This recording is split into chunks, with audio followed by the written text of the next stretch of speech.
ఓ తప్పిపోయిన పిల్లవాడు తిరిగి తిరిగి మళ్ళా ఇంటికి చేరినట్టుగా నేను ఫీల్ అవుతున్నా.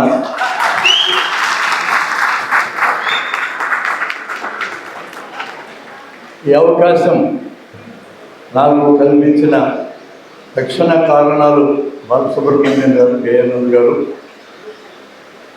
మీరందరూ కూడా కారణమే. మీతో కలవాలని బలమైన కోరుకున్న నేను కూడా కారణమే.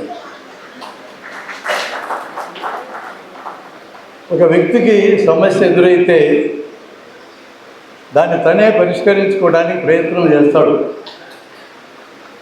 తనకు అల్లివి కాకపోతే ఇతరుల సహాయం తీసుకుంటాడు. ఇది మానవ ధర్మం.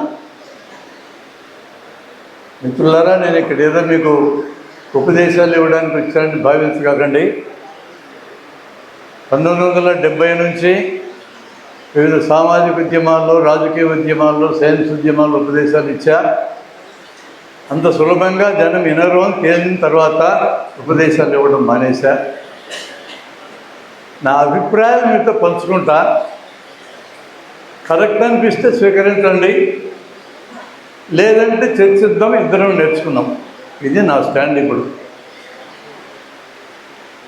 ఆ స్టాండ్లోంచే నేను ఇప్పుడు మాట్లాడుతున్నా. మానవ సహజమైన లక్షణం సమస్య ఎదురైతే పరిష్కరించుకుంటూ ముందుకు పోవాలి. సాధ్యం కాకపోతే ఇతరుల సహాయం తీసుకోవాలి. ఈరోజు మన సమాజం ఎదుర్కొంటున్నటువంటి సమస్యలు చాలా పెద్దవి. ఈ 10 ఏళ్ల నుంచి ఆ సమస్యలు మరింత పెరిగినాయి. ఏ ఒక్క వ్యక్తి పరిష్కరించుకోగలిగే పరిస్థితిలో లేదు. ఈ విషయం 88 నాటికే మనందరికీ అర్థమై సైన్స్ను ఆధారం చేసుకొని జనంలోకి పెద్ద ఎత్తున ఎలా పోవాలనే పెద్ద ప్రయత్నం మనం మొదలెట్టాం. 1990 చాలా కీలకమైన సంవత్సరం. ఆ సంవత్సరం ప్రాంతంలోనే ప్రపంచంలో అభ్యుదయ దేశాలు పతనం కావటం మొదలైంది. ఆ సమయంలోనే డంకెలని, సూపర్ 301 అని రకరకాల పేర్లతో కొత్త ఆర్థిక విధానాలు ప్రపంచాన్నంతా ఆక్రమించడం మొదలైనవి. ఆ టైంలోనే ఈ ముందుకొచ్చిన ఆర్థిక విధానాలు పర్యావరణాన్ని ధ్వంసం చేసి ఈరోజు ఈ భూమి మీద నివసించడానికి చేతగాని పరిస్థితిని తీసుకురావడానికి ఉన్నప్పున్నది. అందుకని 90 నా దృష్టిలో చాలా కీలకమైంది. అప్పటి నుంచి చాలా దూరం మనం ప్రయాణం చేశాం. అనేక ఆటుపోట్లు ఎదురైనాయి, అనేక విజయాలు కూడా సాధించగలిగాం. అయితే మనం ఏం నేర్చుకున్నాం, ఏమి నేర్చుకోవాల్సింది అనేది ఇంకా నా దృష్టిలో ఓపెన్గానే ఉంది. 100కి 2-3గా ఉన్న వాళ్ళు 95 నుంచి 98 మందిని ఎట్లా కంట్రోల్ చేయగలుగుతూ ఉన్నారు. ఈ సమస్యకి ఈ రోజుకి పూర్తి పరిష్కారం నాకైతే దొరకల. యజమాని సమ్మతి అంటే వీళ్ళందరినీ ఈ కొద్దిమంది కన్విన్స్ చేసి తమంతట తమే ఆ కొద్దిమందికి సేవ చేసేటట్టు మార్చుకున్నారు. చాలా ప్రమాదకరమైన గేమ్ ఆడారు, ఆడుతున్నారు కూడా.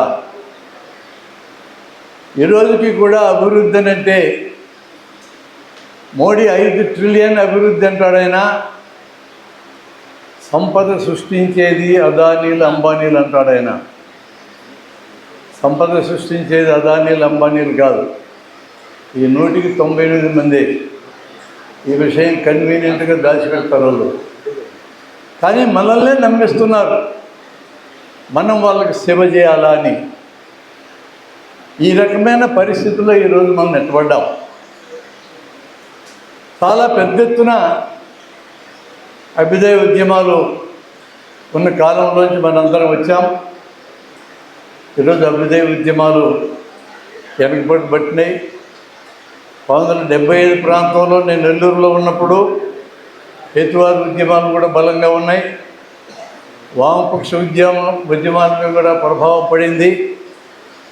ఈ సెనేరియోలో చాలా కీలకమైన బాధ్యతలు, బరువులు మనందరూ నెత్తి మీదకి వచ్చాయని నేను అనుకుంటున్నాను. కొద్దిమంది సృష్టించిన అలీన్ భావజాలం, అనేక మంది మీద ఇన్ఫ్లుయెన్స్ తీసుకొస్తున్న ఈ భావజాలం ఈరోజు చాలా బలమైన భావజాలం. సమాజాన్ని మార్చాలంటే రాజకీయపరమైన ప్రత్యామ్నాయాల గురించి నేను క్వశ్చన్ చేయటంలా. అవి రాజకీయ పార్టీలకు ఎల్లప్పుడూ ప్రత్యామ్నాయాలే. మీకు రాజకీయ పార్టీ పెట్టడం అంటే రాజ్యాధికారం సాధించడమే దాని ఎయిమై ఉండాలి. జన విజ్ఞాన వేదిక రాజకీయ పార్టీ ఏం కాదు. ప్రజల్లో భావజాలం నిర్మించడానికి ఏర్పడ్డ సమస్య ఇది. భావజాలం నిర్మించడం ఎందుకంత పెద్ద అవసరం కింద మారిందనంటే, ది లాస్ట్ బ్రాహ్మిన్ అనే ఒక బుక్లో రాణి శివశంకర్ శర్మ, గుంటూరులో ఉంటాడైన, ఒక్క పారాగ్రాఫ్ రాశాడు. దాని సారాంశం మీతో నేను పంచుకోదలుచుకున్నా. దాన్ని ఒక 5-6 పేజీలకు మనం డైలైట్ చేసి మన మిత్రులకు పంచుకున్నాం. అక్కడ ఆయన బ్రాహ్మణ్ అనే మాట ప్రస్తావిస్తాడు. ఈ హాల్లో ఈ స్టేజ్ మీద ఉన్న బ్రాహ్మణ్స్ అనబడేవాళ్ళు నన్ను ఆయన ప్రస్తావించాడు కాబట్టి నేను అంతవరకే ప్రస్తావిస్తున్నా. నేను బ్రాహ్మణ్ణి, నేను పొలాల్లో పనిచేయను, మా ఇంటికి బియ్యం వస్తాయి. నేను కూరగాయ పాదులు పెంచను, మా ఇంటికి కూరగాయలు వస్తాయి. నేను గేదెల్ని ఆవుల్ని మేపను, మా ఇంటికి పాలు వస్తాయి. ఈడెవర్రా ఊరికే కూర్చొని తింటున్నాడని మీరంతా అనుకుంటారు. నేను ఊరికే కూర్చొని తినడంలా నేను భావజాలం నిర్మిస్తూ ఉన్నా. నేను నిర్మించిన భావజాలమే ఈరోజు మీ అందరినీ నడుపుతూ ఉంది. నేను ఒక శ్లోకం పాడితే ఒక్క ముక్క మీకు అర్థం కాదు, మీరందరూ భయపడి వణికి చేస్తారు. పెళ్ళిళ్ళ టైంలో నేను మంత్రం పాడితే నువ్వు ఆఫీసర్ అయినా పెద్ద రాజకీయ నాయకుడు అయినా నేను చెప్పినట్టు వినాల్సిందే. పట్టపగలు పెళ్ళైన అమ్మాయిని అబ్బాయిని వీధుల్లో తీసుకెళ్ళి ఈశాన్యం దిక్కు చూపించి అదుగా అరుంధతి నక్షత్రం అంటే అవును కనపడదు అంటారు. ఈ హాల్లో ఉన్నవాళ్ళు సగం మంది అన్నవాళ్ళే. మిమ్మల్ని అవమానపరచడానికి అనడంలా, భావజాలం బలం అలాంటిది. అందుకని ఈ భావజాలానికి, ఈ సనాతన భావజాలానికి ఆలవాలమైన ఈ దేశంలో దీనికి పునాదిగా ఉన్న మనుస్మృతి లాంటిది పోవాలి అనే ఉద్దేశంతో ఒక కాపీని పట్టుకొచ్చి వీధుల్లో తగలబెడితే మా భావజాలం ఎక్కడికి పోదు. మా దగ్గర మస్తు పుస్తకాలు ఉన్నాయి. అసలు మీ తలకాయల్లో మేమున్నామన్నాడు ఆయన. మన తలకాయల్లో పితృస్వామ్య భావజాలం ఉంది, స్త్రీలకు వ్యతిరేకమైన భావజాలం ఉంది, పేదలకు వ్యతిరేకమైన భావజాలం ఉంది. ఎవడికి వాడే అందరినీ సర్పాస్ చేసి మించి ఎదిగి ఎవడి కొంపలైన ముంచాలనే భావజాలం ఉంది. నేను ఇక్కడున్నా, బయట లేను అన్నాడు ఆయన. కాబట్టి ఈరోజు మన అవసరం ఎంత పెద్దదైంది. మన తలకాయల్లోంచి భావజాలాన్ని వదిలించుకోవాల్సిన అవసరం మనకు వచ్చిందా లేదా అనే విషయాన్ని సీరియస్గా చూడాలని నేను అనుకుంటున్నాను. కార్యకర్తలను నిర్మాణం చేయడంలో వాళ్ళకి నాలెడ్జ్ ఇవ్వాలి అని అనుకునేవాడిని నేను. స్కిల్స్ ఇవ్వాలి, మంచి మానవ సంబంధాల నైపుణ్యాలు, బాగా మాట్లాడడం, కమ్యూనికేషన్ స్కిల్స్ వగైరా నేర్పించాలనుకునేవాడిని. అవకాశాలు కూడా ఉండాలి పని చేయడానికి అనుకునేవాడిని. అవకాశాలు ఉన్నవాళ్ళు, నాలెడ్జ్ ఉన్నవాళ్ళు, స్కిల్స్ ఉన్నవాళ్ళు కూడా పని చేయకుండా ఉన్న వాళ్ళని నేను చూశాను.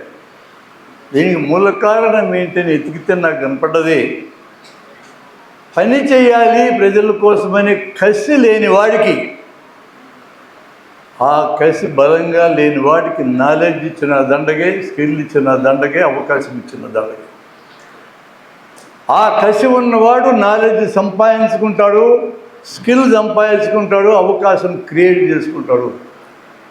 మనుషులకి ఇలాంటి బలమైన కోరికని ఎలా కలిగించాలనేదే నన్ను వేధిస్తున్న సమస్య. అందుకే ఒక అమ్మాయి మాట్లాడుతుంటే విన్నాను నేను, యూత్ ఉద్యమాల్లోకి రావడం లేదని. 1990 యూత్ కూడా దారిద్ర పట్టడానికి కాలం. ముసలాళ్ళం అయిపోయినాం మేము. మా తర్వాత తరం ఉంది, వాళ్ళ తర్వాత తరం కనపట్ల. ఆ తర్వాత తరంగా రాకపోతే మనతో పోతుంది, మనతో ఆఖరు. మాతో కాకపోతే కనీసం మీతో ఆఖరు. ఈ ప్రమాదం జరగకుండా ఉండాలి అంటే ఏ విధంగా ఆ యూత్ను రాబట్టుకోవాలనే పెద్ద ప్రశ్న మన ఎదురుగా. వాళ్ళే మంచివాళ్ళు కదా, మంచివాళ్ళే. పిల్లలందరూ చెడిపోతున్నారు అంటున్నారు పెద్దోళ్ళు. మమ్మల్ని కూడా మా అమ్మ నాయన వాళ్ళు అట్లే అన్నారు, వాళ్ళని వాళ్ళ అమ్మ నాయన వాళ్ళు అట్లే అన్నారు. చెడిపోవడమే నిజమైతే అనేక అద్భుతాలు ఈ సమాజంలో జరుగుతున్నాయిగా. మరి ఎంతమంది విద్యార్థులు, కలకట్టాలో కొన్ని వేల మంది విద్యార్థులు ఇప్పటికీ ఒక అమ్మాయి మీద అత్యాచారం జరిగితే వెనక్కి తగ్గకుండా నిలబడి ఉన్నారుగా. పిల్లలందరూ చెడిపోతున్నారంటామనేది మనకున్న అవగాహనలో ఉన్న తేడా తప్ప, వాళ్ళని అందుకోవడానికి, వాళ్ళ దగ్గరికి వెళ్ళడానికి మన దగ్గర ఏం మెథడాలజీ ఉన్నది, అది మనం ఎత్తుక్కోవాలి తప్ప వాళ్ళని ప్రయోజనం లేదనేది నేనైతే బలంగా నమ్ముతున్నా. నేను వెతుకులాటలోనే ఉన్న మిత్రులారా. నా దగ్గర రెడీమేడ్ ఆన్సర్స్ ఉండి మీద పంచుకోవడానికి నేనేం రాలేదు. నేను ఎత్తుకుతూ ఉన్నా, రకరకాల ప్రయత్నాలు చేస్తూ ఉన్నా. ఏమన్నా దొరికితే అందరం పంచుకుందాం, మీకు దొరికితే మీరు కూడా పంచుకోవడానికి సిద్ధంగా. ఒక వేదిక మాత్రమే సమాజానికి ఉండే దాదాపు 200 పెద్ద సమస్యలను పరిష్కరించగలదని భ్రమలు నాకైతే లేవు. అనేక వేదికలు భావసారూప్యం కలిగినవి ఒక దగ్గరకు వచ్చి కలిసి పనిచేయకుండా ఆల్టర్నేటివ్ కూడా లేదని నేను అనుకుంటున్నాను. ఇప్పుడు ఒక మిత్రులను అడిగాడు, ఇక్కడికి వచ్చినాక నాస్తిక సంఘాలతో, హేతువాద సంఘాలతో మనం పనిచేయచ్చు అని అడిగాడు ఆయన. దయ్యంతోనైనా పనిచేయచ్చు, మనం పనిచేయాలనుకున్న దాని మీద మనం అంగీకరించుంటే. ఎవరితో పనిచేయటం ఇంపార్టెంట్ కాదు, ఏం పని చేస్తావు ఇంపార్టెంట్. కాబట్టి వాళ్ళ నాస్తికత్వంతో నీకేం సంబంధం, వాళ్ళ హేతువాద ఉద్యమాలతో నీకేం సంబంధం. వాళ్ళకి మనకి కామన్గా ఏ ఇష్యూ ఉంటే ఆ ఇష్యూలో కలిసి పనిచేయడానికి ఇబ్బంది ఏమి లేదు. నా దృష్టిలో అటువంటి ఇబ్బంది లేదు. అందువలన ఉమ్మడిగా మాట్లాడుకుని అందరం కలిసి, మనలాంటి సంస్థలు చాలా ఉన్నాయి బయట, సమాజానికి ఏం జరిగితే మేలు జరుగుతుందో మనందరం ఉమ్మడిగా ఏమైతే ఆలోచించుకుంటామో వాటి మీద కలిసి పని చేయడానికి అభ్యంతరం ఉండాల్సిన అవసరం లేదు. ఇదివరకు జన విజ్ఞాన వేదిక ఏర్పడ్డ కొత్తల్లో చాలామంది హేతువాదులు, నాస్తికులు కూడా మనతో వచ్చి కలిసి పనిచేసిన కారణంగా, అలాంటి భావజాలం ఉన్న వాళ్ళు తమ భావజాలను దాచుకోలేక ఎక్కడ పడితే అక్కడ మాట్లాడిన కారణంగా జన విజ్ఞాన వేదిక అంటే దేవుళ్ళు లేదంటారు ముద్ర గుద్దినారు మనకి. ఇప్పటికి చెరిగిపోలే, ఇన్నేళ్ళైనా కూడా నా మీద కూడా చెరిగిపోలే. నన్ను ఇంకా అట్ట అనుకుంటున్నారు. నేను దేవుడి గురించి మాట్లాడటం మానేసి 25 ఏళ్ళు అయింది. ఎందుకు మానేసినానో మీతో పంచుకుంటున్నా. సైన్స్ ఆధారంగా జన విజ్ఞాన వేదిక పనిచేస్తుంది, ఇది అందరూ ఒప్పుకుంటుంది. సైన్స్ అంటే ఏంటి, ఆ డెఫినేషన్లోకి నేనే వెళ్ళను. Truth is that type of knowledge which corresponds to reality. సత్యం అంటే ఏంటంటే వాస్తవంతో సరిపోలే జ్ఞానం పేరే సత్యం. ఈ డెఫినేషన్ నాకంటే చాలా పెద్ద ఆయన 200 ఏళ్ళ నాడే చెప్పారు. ఈ రోజుకి ఆ డెఫినేషన్ కరెక్ట్. అటువంటి ట్రూత్స్ లేదా సత్యాల యొక్క సమాహారమే జ్ఞాన భాగంలో మనం సైన్స్ అని పిలుస్తున్నాం. ఈరోజు జనజీవితాన్ని అడుగడుగునా ఇన్ఫ్లుయెన్స్ చేయగలిగే స్థాయిలో సైన్స్ అండ్ టెక్నాలజీ ఈరోజు ఉన్నది. కోట్లాది పేజీల వాంగ్మయం ఉన్నది. ఒక్క పేజీలో కానీ, ఒక్క లైన్లో కానీ దేవుడి గురించి కానీ, కులం గురించి కానీ, మతం గురించి కానీ మీకు కనపడదు. ఇంత పెద్ద బాడీ ఆఫ్ సైన్స్ మనిషి జీవితాలు ఇన్ఫ్లుయెన్స్ చేయగలిగే ఈ సైన్స్కి అక్కర్లేని దేవుడు నాకెందుకు అంటున్నాను నేను. మీరు ఆలోచించండి. మీరు ఏ ఒక్కరికి ఇంక్లూడింగ్ మీ దేవుడితో పని లేదు, దేవుడికి కూడా మనతో పని లేదు. ఇవి రెండు వాస్తవాలు. ఆయనకి మనతో పని లేదు, మనకు ఆయనతో పని లేదు. ఇంకెందుకు ఆయన నెత్తన పెట్టుకుని మనం తన్నుకొని సావాలి? నమ్మేవాడు నమ్ముతాడు, మానేవాడు మానుతాడు. భారత రాజ్యాంగం హామీ ఇచ్చింది మనకి. నీ ఇష్టం వచ్చిన దేవుడిని నువ్వు నమ్ముకో, నీ ఇష్టం వచ్చిన మతాన్ని నువ్వు పాటించుకో, నీ ఇష్టం వచ్చిన మతాన్ని ప్రచారం చేసుకో, ఇది మా ఇష్యూ కాదన్నది స్పష్టంగా చెప్పింది రాజ్యాంగం.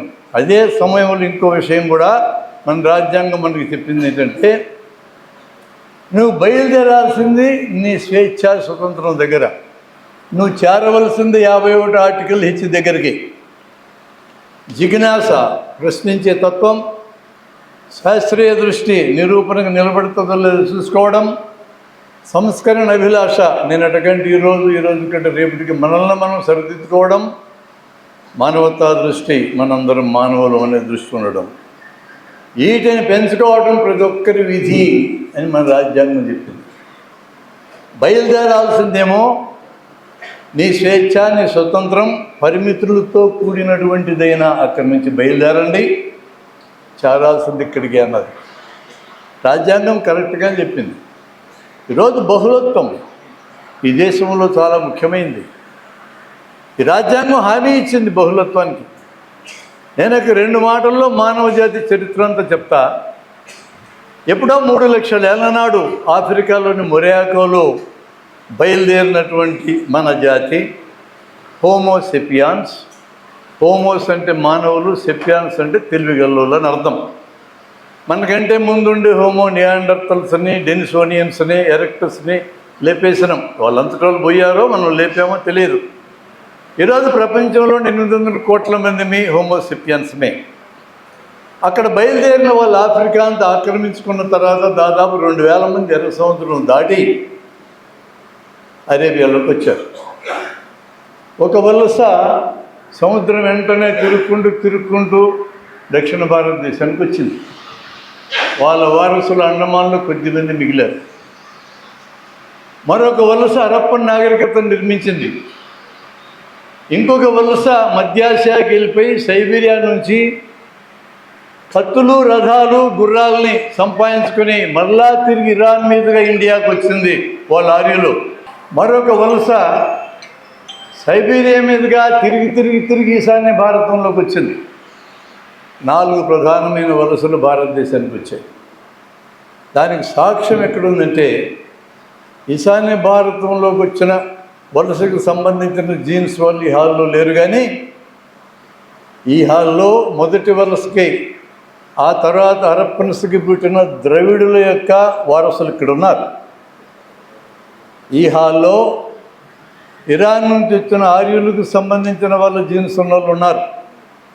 ఈ ఆర్యులకి ద్రావిడులకి పుట్టినటువంటి బ్రౌన్ కలర్ ఉన్నటువంటి వాళ్ళు ఉన్నారు. 3 జాతులు ఉన్నాయి ఈ హాల్లో.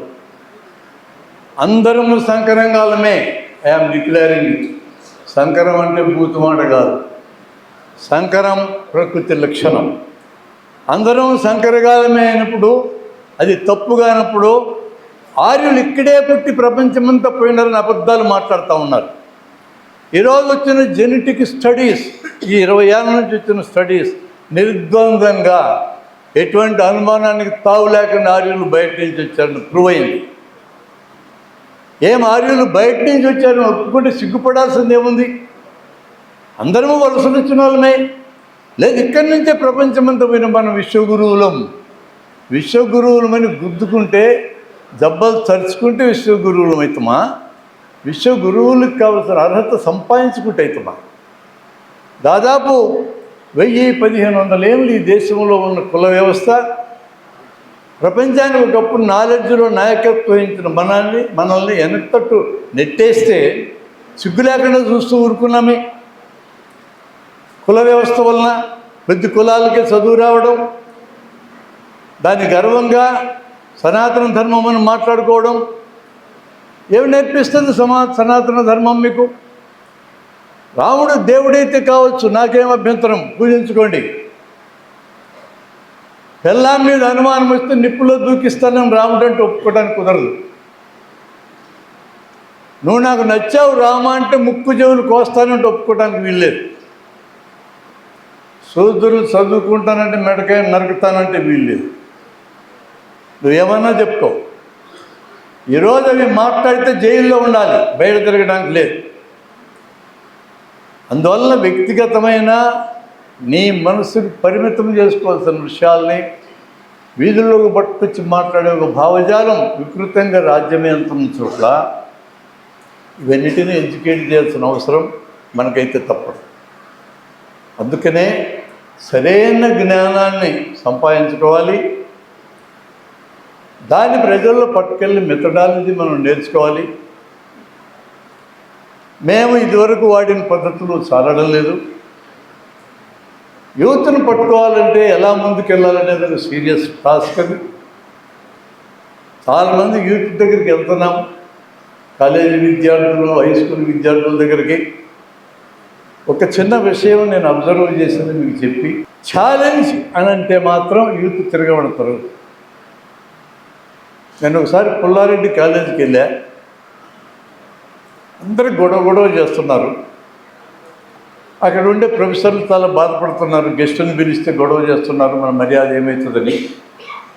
నన్ను పిలిచినటువంటి ప్రొఫెసర్ ఒక ఆమె బతిలాడుతూ ఉంది వాళ్ళని, గోల్ చేయగానే మన కాలేజీ పరువు వద్దని.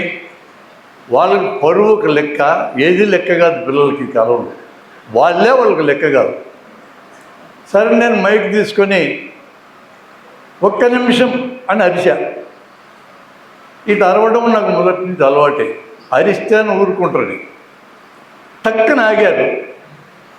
ఆ అవకాశాన్ని వాడుకున్నాను. ఒకటే ఒక ప్రశ్న వేస్తా, ఈ ప్రశ్నకి మీరు కరెక్ట్ జవాబు చెప్తే నేను వెళ్ళిపోతాను, తప్పు చెప్తే 45 నిమిషాలు నేను చెప్పేది వినాలని కండిషన్ పెట్టా. ఛాలెంజ్ అన్నా.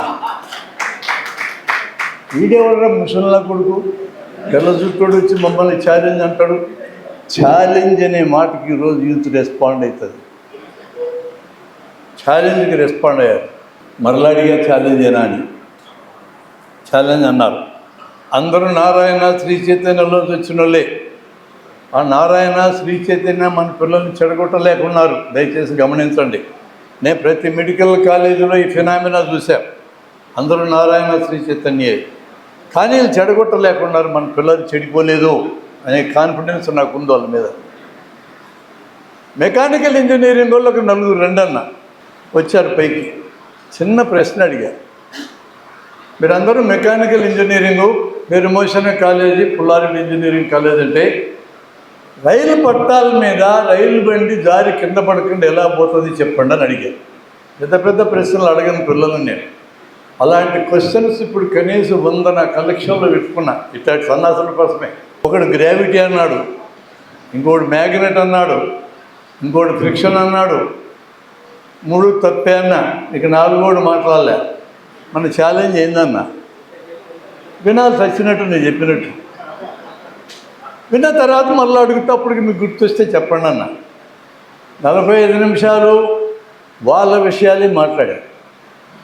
ఏం మాట్లాడాలంటే వాళ్ళ కెరీర్ గురించే మాట్లాడాలి, వాళ్ళ భవిష్యత్తు గురించే మాట్లాడాలి, వాళ్ళు ఏం చేస్తే ఈ లోకం నిలబడతారో మాట్లాడాలి. ఏం చేస్తే లోకం బాగుపడుతుందో మాట్లాడకూడదు. వాళ్ళతో లోకం బాగైందంతా మాకేం పని సార్ అంటున్నారు. నువ్వు ఎట్లా బాగుపడతావు నేను చెప్తాను ఎంటరా అంటున్నా. 45 నిమిషాలు వినిపించుకున్నాక ఇప్పుడు చెప్పండి రా అన్న. ఆన్సర్ లేదు. మధ్యలో ఇంకెవరన్నా హాల్లోంచి చెప్తారంటే ఒక పిల్లోడు చివరి నుంచి చేయెత్తాడు. నువ్వు ఇందాకెందుకు చేయెత్తలేదన్నా. నేను ఎలక్ట్రికల్ ఇంజనీరింగ్ సార్ అందుకని చేయెత్తలా అన్నాడు. వాడు ఒక్కడే కరెక్ట్ ఆన్సర్ చెప్పాడు. వాడికి ఒక పుస్తకం బహుమతి ఇచ్చి అభినందించి, ఈ 4 మళ్ళీ ఏడవకూడదు కదా, మీరు కూడా తెలివిగలలే బాబు, మీ తెలివిని ఉపయోగించడం మొదలుపెట్టండి అని చెప్పి వెళ్ళిపోయినా. మనం కొత్త టెక్నిక్స్ అనే వాటిని ఎక్స్ప్లోర్ చేయాల్సిన అవసరం వచ్చిందని నేను భావిస్తూ ఉన్నా. రాజ్యాంగంలో ప్రియాంబుల్ అద్భుతమైనటువంటిది. కానీ మిత్రులారా, రాజ్యాంగంలో సామ్యవాదం ఉంది, రాజ్యాంగంలో ఆర్థిక న్యాయం అని ఉంది. అవి రెండూ అమలు జరగకుండా ఉండడానికి కావాల్సిన ఏర్పాట్లు కూడా ఉన్నాయి. వారసత్వ హక్కుని రాజ్యాంగం నిరాకరించినంత కాలము ఆర్థిక న్యాయం అమలు జరగదు, సామ్యవాదం అమలు జరగదు. కానీ ఈరోజు రాజ్యాంగబద్ధంగానే ఈ దేశంలో అన్ని రాజ్యాంగ వ్యవస్థలు నాశనం చేసే పరిస్థితి వచ్చినాక అది ఎలాగైనా ఉండని ఆ ప్రియాంబుల్ని ఆధారం చేసుకొని జనం దగ్గరికి వెళ్ళాల్సిన పని పడింది మనకి. ముందు దాన్ని అంటూ కాపాడుకుంటే తర్వాత దాన్ని సరి చేసుకుందాం, తర్వాత నెమ్మదిగా ఆ స్థితిలోకి మనం నెట్టబడ్డాం. రాజ్యాంగ నిర్మాణం అప్పుడే దౌర్జన్యంగా బ్రిటిష్ వాళ్ళు తరిమేసి దేశానికి స్వతంత్రం తేవాలనే ఒక భావజాలం, కులాల పేరుకు అనగారినటువంటి వాళ్ళ యొక్క యాస్పిరేషన్స్కి ఆన్సర్ ఏందనే ఒక భావజాలం, ఎవ్వడికి నొప్పి లేకుండా స్మూత్గా ఈ రాజ్యాన్ని ఈ దేశంలో దొంగలకి ట్రాన్స్ఫర్ ఎట్ చేయాలా అని ఇంకో భావజాలం, మనలాంటి యూత్ ప్రపంచమంతా బాగు కావాలని కోరుకున్నటువంటి మనలాంటి భావజాలం, ఇన్ని సమ్మేళనాల మధ్యలో రాజ్యాంగం తయారైనాక అందరినీ తృప్తిపరిచేటట్టు అనేక అంశాలు రాయక తప్పదాలకి. అందుకనే ఈ మధ్యనే అంబేద్కర్ని మళ్ళీ చదువుతుంటే ఒక మూర్ఖుణ్ణి, ఒక తెలివి తక్కువని, ఒక సన్నాసదువని ఎలక్షన్ కమిషన్ నాయకుడిగా చేస్తే వాడు ప్రధానమంత్రి మాట ఏంటాడు అని రాసినాడు ఆయన. అట్లాంటి మస్తు రాసినాడు అంబేద్కర్, ఎవడో పట్టించుకుని ఉండేది. కాబట్టి ఇదే రాజ్యాంగబద్ధంగానే ఎమర్జెన్సీ తెచ్చారు, రాజ్యాంగబద్ధంగానే ఎమర్జెన్సీ అమలు జరుగుతూ ఉంది. కాబట్టి రాజ్యాంగాన్ని ఇన్ లెటర్ ఏముంది ఆ స్పిరిట్ను మనం ప్రచారం చేయాల్సిన అవసరం ఉంది. ఆ స్పిరిట్ను ప్రచారం చేయాల్సిన అవసరం కూడా యూత్ దగ్గరికి తీసుకెళ్ళాలా. ఈరోజు ప్రపంచంలో జరుగుతున్నటువంటి విషయాలు, ఒక పక్క కార్పొరేట్లలో అర్జెంటుగా ధనవంతులు కావాలనుకున్న ఒక బ్యాచి, నెమ్మదిగా దోచుకుందాం ఈ జనాన్ని అనుకుని ఇంకొక బ్యాచ్ ఈ దేశంలో ఉన్నాయి. అదాని అంబానీలో ఒకదానికి ప్రతినిధులు, టాటా బిర్లాలు మరో దానికి ప్రతినిధులు. వాళ్ళు ఇప్పుడు తాపీగా తన్నుకోగలుగుతున్నారు ఈ దేశంలో. కారణం వీళ్ళందరినీ కాదని ఉద్యమాలు నిర్మించాల్సిన మనం బలహీనంగా ఉన్నాం. కాబట్టి మనం బలం సంపాదించుకుంటే వాళ్ళందరూ ఏకమై మన మీద వ్యతిరేకంగా వస్తారు. మనం బలం సంపాదించుకోవాల్సిందే. నా దృష్టిలో నిరాశపడాల్సింది ఏమి లేదు. ఖచ్చితంగా భవిష్యత్తు మందే. ఈ సమాజం, ఈ రోజున్న సమాజం పరిష్కరించలేని సమస్యల్లో అతి ముఖ్యమైనది పర్యావరణ సమస్య, రెండో అతి ముఖ్యమైనది వివక్షల సమస్య. నిరుద్యోగం కానీ, అధిక ధరలు కానీ, ద్రవ్యోల్బణం కానీ ఇది పరిష్కరించలేదు. ధనవంతులు మరింత ధనవంతులు కావడం, పేదోళ్ళు మరింత పేదోళ్ళు కావడం అనేది ఇది ఆపలేదు. ఇదే మనకున్నటువంటి అద్భుతమైన అవకాశం. ఈ అవకాశాన్ని మనం వాడుకొని మనం పెంచాల్సింది మన మిత్రులు కసిరించాలా. మిత్రులారా, ఫైనల్గా ఒక వరుడు జన విజ్ఞాన వేదిక తరఫున, నా మిత్రులందరి తరఫున నేను ప్రొనౌన్స్ చేస్తుండేది ఏంటంటే, మనందరం కలిసి మాట్లాడుకుని మనం అంగీకరించినటువంటి ఇవి జరగాలి దేశంలో మనం అంగీకరించినటువంటి అంశాల మీద మనం ఉమ్మడిగా పనిచేయాల్సిన తప్పనిసరి పరిస్థితి రోజు ఉన్నది. దీనికి ఎవరు నాయకత్వం వహిస్తారు అనేది మా ఇష్యూనే కాదు. మీ నాయకత్వంలో మేము పనిచేయడానికి సిద్ధంగా ఉన్నాం. మీరు దాన్ని స్వీకరించండి నేను మనవి చేస్తూ నేను సెలవు తీసుకుంటున్నా. Thank you very much.